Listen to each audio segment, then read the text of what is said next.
আসসালামু আলাইকুম সুপ্রিয় দর্শক। আজকে আমরা আরেকটি গুরুত্বপূর্ণ বিষয় নিয়ে আলোচনা করব, যেটা স্পাইনাল টিউবারকুলোসিস বা স্পাইনাল টিবি বলি আমরা, মেরুদণ্ডের টিবি রোগ। আমাদের দেশে এই রোগটি খুবই কমন, আমাদের দৈনন্দিন জীবনে আমরা পেয়ে থাকি। স্পাইনাল টিবি হলে আমাদের কি করণীয় সেটাই আমরা আজকে জানবো। স্পাইনাল টিবি রোগটি একটি ব্যাকটেরিয়া দ্বারা হয়, যেটাকে আমরা বলি মাইক্রোব্যাকটেরিয়াম টিউবারকুলোসিস।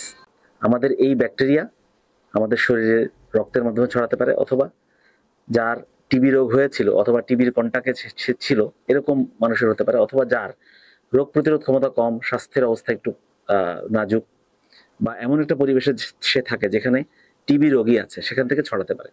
টিউবারকুলোসিস বা স্পাইনাল টিবি এই রোগ হলে ভয় পাওয়ার কিছু নেই। প্রথমে আমরা যেটা করব, রোগ নির্ণয় খুব দ্রুত হওয়া দরকার। তাহলে আমরা জেনে নেই কি কি উপসর্গ থাকলে আমরা রোগ নির্ণয় করতে পারি। স্পাইনাল টিবি রোগে বা মেরুদণ্ডের টিবিতে রোগীরা আমাদের কাছে যে উপসর্গ নিয়ে আসেন, তার মধ্যে এক নম্বর হলো দীর্ঘমেয়াদী পিঠে ব্যথা, মেরুদণ্ডে ব্যথা, এবং এই ব্যথাটা রাতে বেড়ে যায়। আর হতে পারে আস্তে আস্তে হাত পা দুর্বল হয়ে যেতে পারে, হাত পায়ের মাংসপেশি শুকিয়ে যাচ্ছে, ব্যথার সাথে সাথে হাত পায়ের মাংসপেশি শুকিয়ে যাচ্ছে। অথবা অনেকের ক্ষেত্রে হাঁটতে গেলে পা অবশ হয়ে যাচ্ছে, শক্তি কমে যাচ্ছে।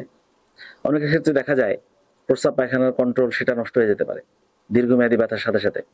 অল্প জ্বর থাকে, আবার অনেকের ওজন কমে যেতে থাকে, ক্ষুধা মন্দা ভাব এগুলো বেড়ে যেতে থাকে। এগুলো হলে আমরা ধরে নেব যে পিঠে ব্যথার সাথে ওই উপসর্গগুলো আছে। আমরা একটা স্পাইনাল টিউবারকুলোসিস বা মেরুদণ্ডের টিবি আমরা সাসপেক্ট করব, সন্দেহ করব। সেই অনুযায়ী আমরা এমআরআই করতে পারি, ব্লাড টেস্ট করতে পারি, বুকের এক্স রে করতে পারি, মেরুদণ্ডের এক্স রে করতে পারি, এবং টিবির সাপোর্টিভ কিছু টেস্ট আছে আমরা যেগুলো করি। তাহলে এই টিবি রোগ হলে সব রোগীর ক্ষেত্রে কি অপারেশন প্রয়োজন? এটা আমাদের রোগীদের খুব কমন প্রশ্ন। বেশিরভাগ ক্ষেত্রেই স্পাইনাল টিউবারকুলোসিস অপারেশন ছাড়াই ভালো হয়ে যায়। নিয়মিত ওষুধ খেলে, টিউবারকুলোসিসের ডোজ মতো ওষুধ খেলে বেশিরভাগ রোগী টিবি থেকে পুরোপুরি সুস্থ হয়ে যান।